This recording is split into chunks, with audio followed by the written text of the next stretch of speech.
আসসালামু আলাইকুম প্রিয় দর্শক, বাংলা খামার হ্যাচারের পক্ষ থেকে আপনাদের মাঝে আমি রাসেলাম। দেশ এবং কি দেশের বাইরে যারা আছেন দেখছেন আমার ভিডিও, তাদের সুস্থতা কামনা করে শুরু করছি আজকের আলোচনা বিষয়। আজকে আলোচনা করব 1 মাস বয়সের দেশি মুরগি বাচ্চা নিয়ে। অনেকেই ফোন দিয়ে বলে থাকেন যে ভাই 1 মাস বয়সের বাচ্চা কি আছে কিনা আপনাদের কাছে, একদম 100% পিওর দেশি মুরগি বাচ্চা আছে কিনা, ভ্যাকসিন কমপ্লিট করে দেশি মুরগি আছে কিনা। হ্যাঁ, আমাদের কাছে সেই ভ্যাকসিন কমপ্লিট করে 1 মাস বয়সের দেশি মুরগি বাচ্চাগুলো কিন্তু রয়েছে। প্রিয় দর্শক, চাইলে আমাদের কাছ থেকে নিতে পারেন। এখন অনেকেই জানতে চাইবেন যে 1 মাস বয়সী বাচ্চাগুলো নিয়ে আসলে কি কি ট্রিটমেন্টগুলো করা লাগে বা কোন ভ্যাকসিনগুলো করা লাগে। আসলেই এই যে দেশি মুরগিগুলো, এগুলো অরিজিনাল যদি দেশি মুরগি হয়, আপনি জানেন অরিজিনাল দেশি মুরগি বাচ্চাগুলো কিন্তু রোগবালাই কম হয়। কেননা এই দেশি মুরগিগুলো কিন্তু আপনার পোকা মাকড় বা ঘাস এগুলো যে কোনো খাবারগুলো খাইতে পারে। সেক্ষেত্রে দেখা গেছে যে দেশি মুরগি বাচ্চাগুলো রোগবালাই একটু কম। আর এই দেশি মুরগি বাচ্চা 1 মাস বয়সী বাচ্চাগুলোই আপনি কিন্তু নিতে পারেন। 1 মাস বয়সী বাচ্চাগুলোতে 4টি ভ্যাকসিন করা থাকে, যেমন রানীক্ষেত, গাম্বুরা, এগুলো ভ্যাকসিন কমপ্লিট করা থাকে। আর এগুলো একদম জর্জরে বাচ্চা। অনেকেই চাচ্ছিলেন যে কিছু চাকরির পাশাপাশি বা গার্মেন্টসে চাকরি করতেছেন বা দোকান করতেছেন, তো তার পাশাপাশি কিছু করে অল্প করে দেশি মুরগি লালন পালন করতে চান, তারা কিন্তু এই 1 মাস বয়সী বাচ্চাগুলো নিয়ে আপনি যদি পালন করেন আপনার জন্য ভালো হবে। কেননা আপনি ভ্যাকসিন কমপ্লিট করে পাচ্ছেন এবং কি জর্জরে বাচ্চা পাচ্ছেন।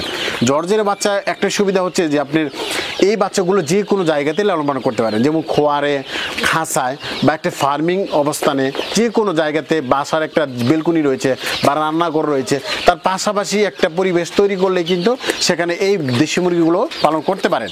আর 1 মাস বয়সে সুবিধা হচ্ছে যে আপনার ভ্যাকসিন কমপ্লিট করে বাচ্চাগুলো নিতেছেন, আর এই বাচ্চাগুলোতে আপনার যে কোনো জায়গাতে রাখতে পারবেন।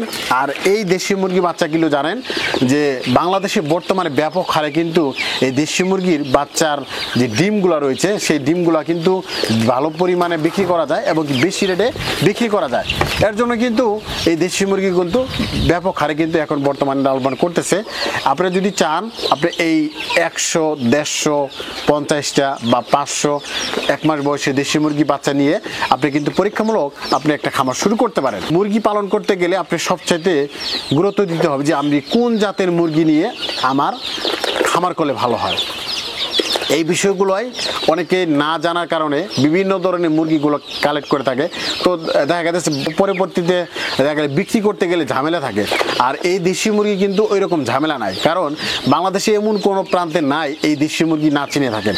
আর এইগুলো যেরকম মুরগির চাহিদা, এরকম মোরগের চাহিদা, কেননা এগুলো প্রত্যেকটা মানুষের চিনে থাকে। এর জন্যই আমি বলি আপনি যত ধরনের খামার করেন না কেন, আপনি আগে দেশি মুরগি খামারগুলো করে দেখেন যে কেমন আসে, এগুলো কেমন রেজাল্ট আসে। আপনি বিক্রি করতে গেলে কোনো ভেজাল নাই, আপনি সময় কম লাগতেছে, বা বাড়ির আশেপাশে যেগুলো জায়গা প্রতীক রয়েছে সেই জায়গাতেও পালন করা যায়, অল্প জায়গার ভিত্তি পালন করা যায়, এবং কি আপনি বাসায় যে মা বোন রয়েছে তাদের দিয়েও কিন্তু আপনি দেশি মুরগি খামারগুলো পরিচালনা করতে পারেন।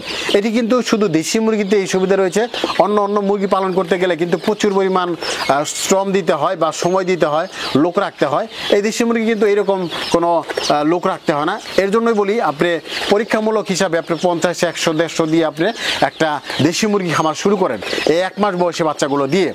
অনেকেই 0 দিন বয়সী বাচ্চাগুলো নিতে চান। ভাই 0 দিন বয়সী বাচ্চা কারা নেবেন? যারা বাণিজ্য আকারে শুরু করবেন তারা আপনি 0 দিন বয়সী বাচ্চা দিয়ে শুরু করলে আপনার জন্য ভালো, কারণ ব্রুডিংয়ে বাচ্চা মারা যাবে, বা ব্রুডিং করতে গেলে আপনার অনেক ধরনের সামগ্রী কিনতে হয়। যারা ছোট ছোট খামারি রয়েছেন, ছোট ছোট যারা উদ্যোক্তা রয়েছেন, তারা কিন্তু কখনোই এই সরঞ্জাম কিনতে গেলেই অনেক টাকা খরচ পড়ে যায়। এর জন্য আমি বলি যে আপনারা যারা ফার্মিং করবেন, বড় ধরনের বাণিজ্য আকার শুরু করবেন, তারাই শুধু 1 দিন বয়সী বাচ্চা দিয়ে শুরু করবেন। তাছাড়া আপনারা যারা ছোট ছোট উদ্যোক্তা রয়েছেন, খামারি রয়েছেন, তারা এই 1 মাস বয়সী বাচ্চাগুলো দিয়ে আপনি একটা খামার শুরু করতে পারেন। আমি যতটুকু বুঝি যে 1 মাস বয়সী বাচ্চা দিয়ে শুরু করলে আপনার একদমই কোনো প্যারা নাই। তো প্যারা মুক্ত যদি আপনি দেশি মুরগি খামার করতে চান পরীক্ষামূলক, তাইলে আপনি 1 মাস বয়সী বাচ্চাগুলোই নিতে হবে। আমাদের বাচ্চাগুলো কোয়ালিটিগুলো দেখেন যে এইগুলো কিন্তু মোরগ মুরগি কিন্তু একদম চেনা যাচ্ছে। হ্যাঁ, আপনি চাইলে একদম মুরগও নিতে পারেন, চাইলে মুরগিও নিতে পারেন। আপনি যে কোনো কোয়ালিটি, যে কোনো কালার আমাদের এখান থেকে বেছেগুলো নিতে পারেন, কারণ আমরাই দিচ্ছি এই 100% পিওর দেশি মুরগি বাচ্চা। আর পিওর দেশি মুরগি বাচ্চা কখনোই আপনার প্রচুর পরিমাণ বড় হবে না। পিওর দেশি মুরগি বাচ্চা ওদের যে একটা গ্রোথ আছে, গ্রোথ অনুযায়ী কিন্তু বাড়বে। আর এই যারা চাচ্ছিলেন যে একদম 100% পিওর দেশি মুরগি চান, তারা আমার স্ক্রিনে যে নাম্বার রয়েছে নাম্বার ফোন দিয়ে আপনি দেশের যে কোনো প্রান্তে থেকে অর্ডার দিয়ে আপনি কিন্তু সরাসরি আমার খামার থেকে এসে এই দেশি মুরগি বাচ্চাগুলো নিতে পারেন। আপনারা জানেন 5 দিন 6 দিনের ভিতরে কিন্তু এই বাচ্চাগুলো রয়েছে। তো চাইলে কিন্তু 5-6 দিনের ভিতরে যারা চাচ্ছিলেন যে দেশি মুরগি বাচ্চাগুলো 1 মাস বয়সী বাচ্চাগুলো নিতে চান, তারা আমার হোয়াটসঅ্যাপ ইমো নাম্বার রয়েছে, এই নাম্বার কল দিয়ে আপনি বুকিং দিয়ে সরাসরি খামারে এসে আপনি প্রশিক্ষণ নিয়ে এই দেশি মুরগি খামার কিন্তু শুরু করতে পারেন। ওকে, আল্লাহ হাফেজ, ভালো থাকবেন, সুস্থ থাকবেন, আল্লাহ হাফেজ।